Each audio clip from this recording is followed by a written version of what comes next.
ഞാൻ ആലോചിക്കുന്ന അതല്ല, ഈ മരുന്ന് കച്ചവടത്തിനിടയിലും ഇതൊക്കെ കണ്ടുപിടിക്കാൻ രാജീവിനോടുന്ന സമയം. ഞാൻ വളരെ കാഷ്വൽ ആയിട്ട് കണ്ടതാ. ശിവൻപിള്ള സാർ ആള് വളരെ സെൻസിറ്റീവാ. അധികം ആരും അറിയുന്നതിന് മുമ്പ് സുധിയെ വിളിച്ചൊന്ന് താക്കീത് ചെയ്യണം. അന്നത്തെ പോലെ സംസാരിച്ച് വഷളാക്കണ്ട. സുലുവിന് വിഷമം തോന്നാത്ത വിധത്തില് മൈൽഡായിട്ട് മതി. ആർക്കാ? സുലുവിന്. സുലു? ഏത് സുലു? നമ്മുടെ സുലു. നമ്മുടെ സുലു? സുലോചന. സുലോചന എന്റെ ഭാര്യ. അവക്ക് വിഷമം തോന്നാത്ത രീതിയിൽ ഹാൻഡിൽ ചെയ്യണം അല്ലേ? അത് നമുക്ക് ശരിയാക്കട്ടാ. ഒരു മിനിറ്റ് ചെന്നേ. ഇയാൾ ആരാന്നാ വിചാരം? മറ്റുള്ളവരുടെ പ്രശ്നങ്ങളിൽ കയറി ഇടപെടാൻ താൻ ആരെ? ജോർജ് ബുഷോ? എന്റെ വീട്ടിലെ കാര്യം നോക്കാൻ എനിക്കറിയാം. അതിനൊരു ബ്രോക്കറുടെ ഒത്താശ എനിക്ക് വേണ്ടോ? സാർ എന്നെ തെറ്റിദ്ധരിച്ചിരിക്കുക. വേറൊന്നും ഉദ്ദേശിച്ചിട്ടല്ല ഞാൻ. താൻ എന്താ ഉദ്ദേശിച്ചെന്ന് എനിക്കറിയാം. പെണ്ണുങ്ങളുടെ മുമ്പ് ഷൈൻ ചെയ്യാൻ തന്റെ അഭ്യാസം ഉണ്ടല്ലോ, അത് എന്റെ വീട്ടിൽ വേണ്ട. അതെ, ഈ മൂഡിൽ സംസാരിച്ച് ശരിയാവില്ല. നമുക്ക് പിന്നെ കാണാം. പിന്നെ കാണണ്ട. പോയി വലിയ ഡോക്ടർമാരെ മടക്കണോ, അവര് വീഴും.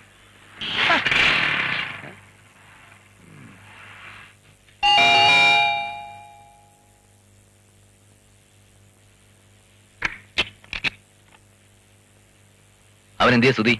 കളി കഴിഞ്ഞ് എത്തിയിട്ടില്ല. ഇനി അവനെ ഇവിടെ നിർത്തി അധികം കളിപ്പിക്കണ്ട. അവൻ കൂടുതൽ കളിച്ചാലേ നമ്മൾ വീട് വിറ്റിട്ട് എങ്ങോട്ടെങ്കിലും പോകേണ്ടി വരും. അവൻ വല്ല ഏടാ കൂടെ ഒപ്പിച്ചോ? ജാത്തിയാലുള്ളത് തൂത്താ പോവോ? അവന്റെ പഴയ തൊഴിൽ പിന്നെയും തുടങ്ങി. എഴുത്തുറപ്പ്. ആർക്കാ? ഇപ്രാവശ്യം കൊടുത്ത് ബാങ്ക് മാനേജറുടെ വീട്ടിലെ പെണ്ണിനാ. പ്രേമേട്ടൻ കണ്ടോ? ഞാൻ കണ്ടിരുന്നെങ്കിൽ അവന്റെ ചെപ്പ കുത്തി നോക്കി രണ്ട് പൊട്ടിച്ചേനെ. അയലോക്കത്തൊരു മാനുണ്ടല്ലോ, അവനെ കണ്ടത്. ഓരോ പ്രശ്നങ്ങൾ കുത്തിപ്പൊക്കിക്കൊണ്ട് വരിക. സുധി ആർക്കെങ്കിലും കത്ത് കൊടുത്തിട്ടുണ്ടെങ്കിൽ ഞാൻ അവനെ പറഞ്ഞു വിടാം. രാജേട്ടനെ കണ്ടാന്നല്ലേ പറഞ്ഞത്? ഞാൻ അദ്ദേഹത്തോടൊന്ന് ചോദിക്കട്ടെ. ആരടി നിന്റെ ഈ അദ്ദേഹം? നിന്റെ അദ്ദേഹം ഞാനടി. എന്ത് പറഞ്ഞാൽ അവളുടെ ഒരു അദ്ദേഹം. അദ്ദേഹം രാധയ്ക്ക് തുണി അനച്ചു കൊടുക്കുന്നു, തേങ്ങ അരണ്ടി കൊടുക്കുന്നു, മോളെന്ന് വിളിക്കുന്നു, എടുത്തു പിടിച്ച് വട്ടം കറക്കുന്നു, ടൈ ഇടിക്കുന്നു, പാന്റ് ഇടിക്കുന്നു. വന്ന് അവൻ പറഞ്ഞാലേ നീ വിശ്വസിക്കൂ അല്ലേ? എടാ പ്രേമ ഒന്ന് പതുക്കെ പറ. എന്തിനു പതുക്കെ കേൾക്കണം? കോളനിക്കാരെ മുഴുവൻ കേൾക്കട്ടെ. സ്വന്തം ഭർത്താവിനെ അവർക്ക് വലിയില്ലല്ലോ, അയലത്ത് അദ്ദേഹമാണ് അവർക്ക് വലുത്. ഞാൻ അവനെ പറ്റി എന്തെങ്കിലും പറഞ്ഞാൽ ഇവൾ അവന്റെ ചെവിയിൽ അപ്പുറത്തേക്കും. കുറെ ദിവസമായി ഞാനിതൊക്കെ സഹിക്കുന്നു. ഇനി അവന്റെ കാര്യം എങ്ങനെ വീട്ടിൽ സംസാരിച്ചു പോയാ?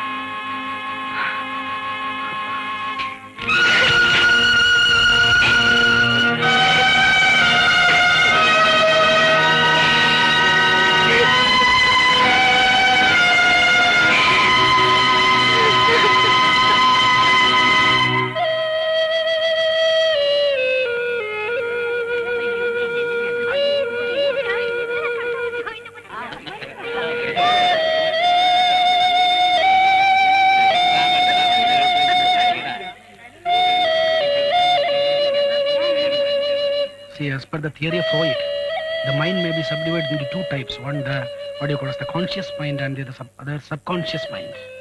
The conscious mind may otherwise said to be as the ego that controls the very affair of the mind. Both മനസ്സിനെ control ചെയ്യുന്ന പ്രധാന സംഭവം നടത്തും. That's a very small portion.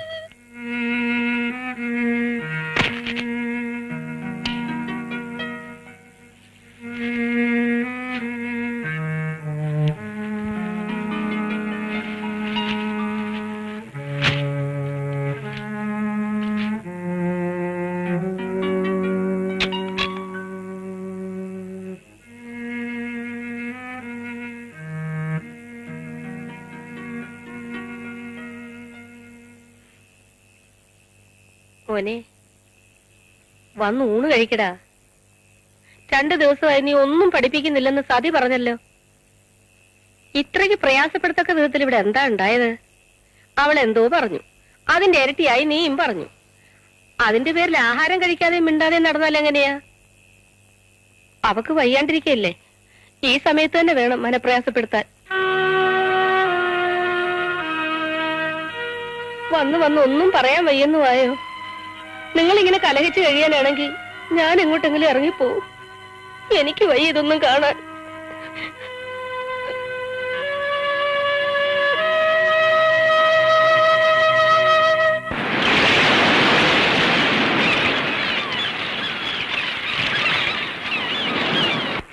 Sir എന്തായി പറയുന്നത്? ഞാൻ സുലോചനയെ സ്നേഹിക്കുന്നില്ലെന്നോ? എങ്കിൽ പറ, താൻ എപ്പോഴാ സുലോചനയെ സ്നേഹിച്ചിട്ടുള്ളത്? ദിവസവും സമയമൊന്നും ഞാൻ കുറിച്ച് വെച്ചിട്ടില്ല. അവൾ എനിക്ക് ജീവന. എന്റെ വീട്ടുപേര് സാറ് ശ്രദ്ധിച്ചോ? തിരുവാതിര. സുലോചനയുടെ നക്ഷത്രം അത്. ഞാൻ അവളെ വേറൊരാളായിട്ട് കണ്ടിട്ടില്ല. അതുകൊണ്ടാണ് ഇഷ്ടപ്പെടാത്ത കാണുമ്പോൾ വഴക്ക് പറയുന്നു, ഉപദേശിക്കുന്നൊക്കെ. അത് സ്നേഹക്കുറവാണെന്ന് പറഞ്ഞ് തെറ്റിദ്ധരിച്ച? തന്നെ ചൊടിപ്പിക്കാൻ വേണ്ടി പറഞ്ഞതല്ല. സുലോചനയുടെ തനിക്ക് ഉള്ളിൽ തട്ടിയ സ്നേഹമുണ്ടെന്ന് എനിക്കറിയാം. പക്ഷെ സുലോചനയ്ക്കത് അറിയില്ല. താൻ പറയുന്നത് പോലെ രാജീവൻ സൂത്രശാലിയായിരിക്കാം. പക്ഷെ അയാൾ രാധികയോട് സ്നേഹം പ്രകടിപ്പിക്കുന്നു. തനിക്കത് പ്രകടിപ്പിക്കാൻ അറിയില്ല. ഭർത്താവിനെ കുറിച്ചുള്ള വിശ്വാസം രാധയ്ക്ക് നഷ്ടപ്പെടാത്തിടത്തോളം രാജീവിന്റെ കുടുംബത്തിൽ പ്രശ്നങ്ങളില്ല. ദുസ്വഭാവങ്ങളൊന്നുമില്ലാത്ത താൻ ഭാര്യയെ അകമഴിഞ്ഞ് സ്നേഹിച്ചിട്ടും സുലോചനയ്ക്ക് അത് മനസ്സിലാക്കാൻ കഴിയാത്തത് സ്നേഹം ഉള്ളിൽ ഒതുക്കി വച്ചിരിക്കുന്നതുകൊണ്ടാണ്. സ്നേഹം ഉള്ളിൽ വയ്ക്കാനുള്ളതല്ല, പ്രകടിപ്പിക്കാനുള്ളതാണ്. എന്തിനും ഭർത്താവിന്റെ ഒരു അഭിപ്രായം, അഭിനന്ദനം, ഇതൊക്കെ ഏതൊരു സ്ത്രീയും പ്രതീക്ഷിക്കുന്നതാണ്. ഉള്ളിലുള്ള സ്നേഹം ആർക്കും വേണ്ടടോ. അതെടുത്ത് ഉപയോഗിക്കുമ്പോഴാണ് അതിന് വില വരുന്നത്. അതുകൊണ്ട് കഴിയുന്നത്ര സ്നേഹം പ്രകടിപ്പിക്കടോ.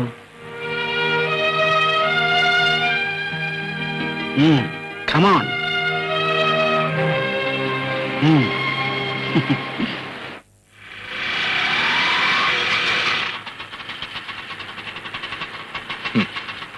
ബാക്കി താൻ വെച്ചോടൂ.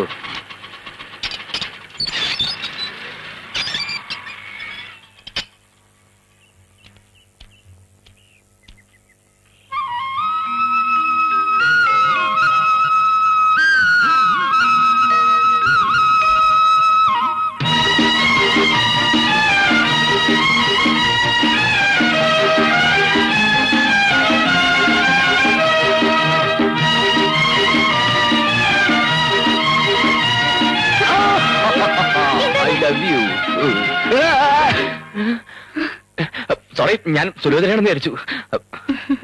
സാറ് കുണുക്കിട്ട കോഴി കണ്ടല്ലേ? ഞാൻ ദേഷ്യപ്പെടുന്ന വിചാരിച്ച് ആ സിനിമയിൽ സിദ്ദീഖിന് അബദ്ധം പറ്റിയോലെ പറ്റിയാന്ന് പറയല്ലേ?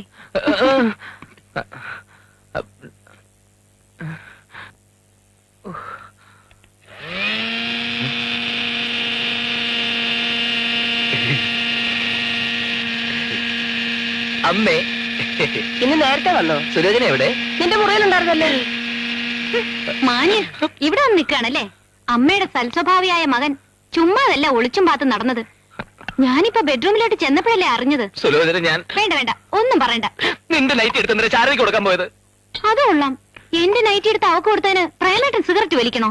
സിഗരറ്റോ? ആ, ശാരദ നനയ്ക്കാനെടുത്ത ഷർട്ടിന്റെ പോക്കറ്റിൽ ഒരു പാക്കറ്റ് സിഗരറ്റ്. എന്ന് മുതൽ തുടങ്ങി ഈ ദുസ്വഭാവങ്ങളൊക്കെ?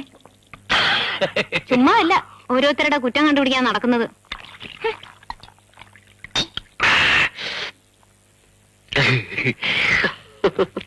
സുലു,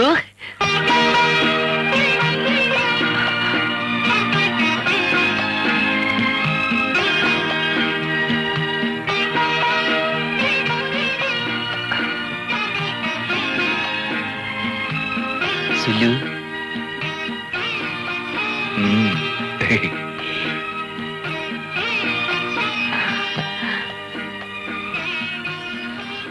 എന്താ വിളിച്ചത്? സുലൂന്ന്. സുലോചന എന്നുള്ള വിളി ഒരു രസമില്ല. അതുകൊണ്ട് ഞാൻ ഇനി സുലൂന്ന് വിളിക്കൂ. അമ്മേ, എനിക്കും സുലൂനും മധുരം കൂട്ടി 2 ചായ. ഞാൻ ഡ്രസ് മാറട്ടെ.